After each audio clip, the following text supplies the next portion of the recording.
Dans cette vidéo, je vais te montrer un backtest de la stratégie des tortues. L'histoire autour de cette stratégie est fascinante, je vais t'expliquer. Dans les années 1980, deux traders légendaires, Richard Dennis et William Eckhout, ont un désaccord simple. Est-ce qu'on est trader ou est-ce qu'on peut le devenir? Pour trancher, ils ont donc lancé une expérience. Ils recrutent des traders, donc sans expérience, et les forment pendant 2 semaines.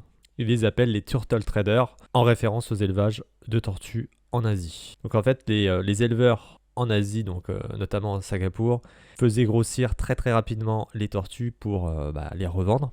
Et donc c'est cette idée générale de faire comme on élève des tortues, on élève des traders. Mais leur approche casse des idées reçues. Donc pas d'intuition, pas de prédiction, pas de feeling, seulement des règles strictes. Donc sans émotion, uniquement comme des robots, acheter quand le prix casse au plus haut, vendre quand il casse au plus bas, couper rapidement les pertes, laisser courir les gains. Et on va le voir tout à l'heure, les règles plus en détail. Donc l'expérience, ça a été de comprendre est-ce que le trading rentable est qu'une question de talent ou alors c'est plutôt une question de discipline. Et est-ce qu'avec des règles simples, on peut gagner de l'argent?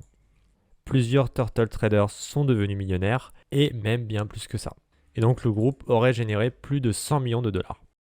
On va donc maintenant décrypter cette stratégie. Premièrement, ça utilise un système de breakout, notamment le Donchian breakout. Et donc là, c'est l'entrée en position qui est très simple, mais il y a une petite subtilité, il y a 2 fenêtres. Une court terme qui va être sur les 20 derniers jours et une plus long terme sur les 55 derniers jours. Donc ça permet de cibler vraiment des petites périodes et des plus larges périodes. Si le prix passe au-dessus du plus haut des N derniers jours, à ce moment-là, on achète. Et il y a du coup quelque chose qui a été ajouté par Denis, c'est qu'en fait, on ignore le signal si le trade précédent sur ce marché a été gagnant. Sur la règle 1 seulement, s'il y a un trade gagné avec le système, avec la période plus courte, à ce moment-là, on ignore une nouvelle période plus courte, l'achat d'une nouvelle période plus courte. En gros, on va attendre une période longue pour acheter à nouveau. Donc ça, c'est très intéressant parce que effectivement, un court terme, dans la logique, passe à du long terme. S'il y a un flux haussier, par exemple. Voilà. Ensuite, les sorties. Donc si le prix passe en dessous des N derniers jours, et on a aussi 2 fenêtres. Donc on a à peu près le même principe pour sortir, mais sur des périodes beaucoup plus court terme. Ensuite, on a les stop loss. Alors le stop loss, il utilise un système qui s'appelle l'ATR, donc Average True Range. Donc l'ATR, c'est en fait c'est la moyenne des mouvements de prix de plusieurs bougies. Et en fait, grâce à ça, on voit à quel point le marché il bouge en fait. Donc c'est un indicateur de volatilité. Et donc le stop est trailing, donc il monte en même temps, il suit le cours. Et il redescend jamais, voilà. Donc c'est simplement un trailing stop. Donc ça, trading stop aussi très intéressant. Voilà. Donc il faut savoir que cette stratégie, qui est une vieille stratégie, elle a quand même permis de créer beaucoup de principes stratégiques.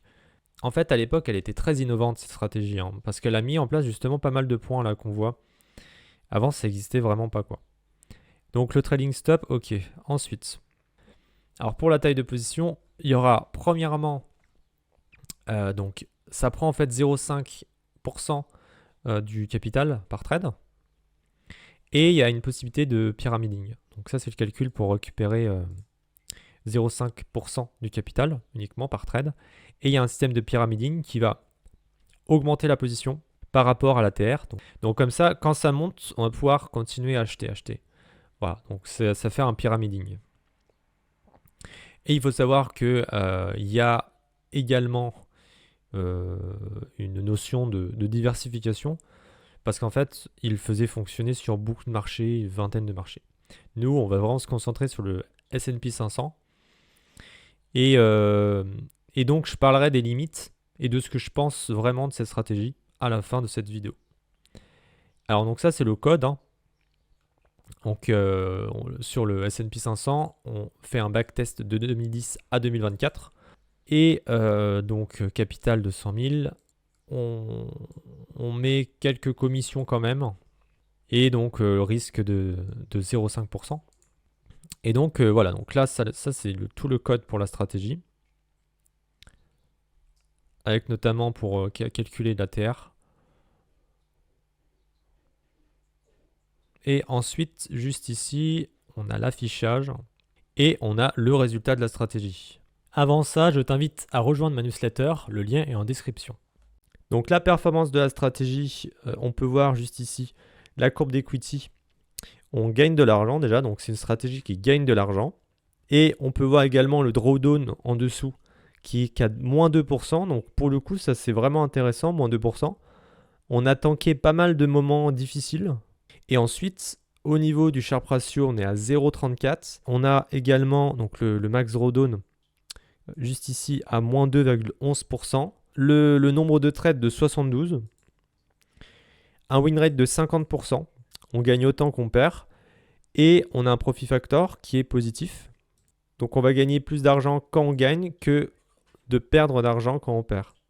Alors bien sûr, voilà, ça c'est pas toujours viable, hein. Y a des stratégies qui sont à 0,5 qui sont intéressantes.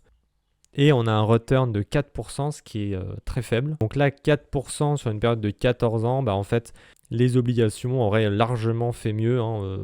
Même si on a 3% sur les obligations par an, on serait déjà à plus de 40%, je pense. Ouais, plus de 40% sur cette période. Donc là, on n'y est pas du tout. Voilà, donc ce que je veux dire, c'est que si on a par exemple une stratégie qui fait 400% sur cette période-là, et ben, elle n'est pas à jeter du tout. Elle est même très intéressante. Alors qu'est-ce que je pense de cette stratégie?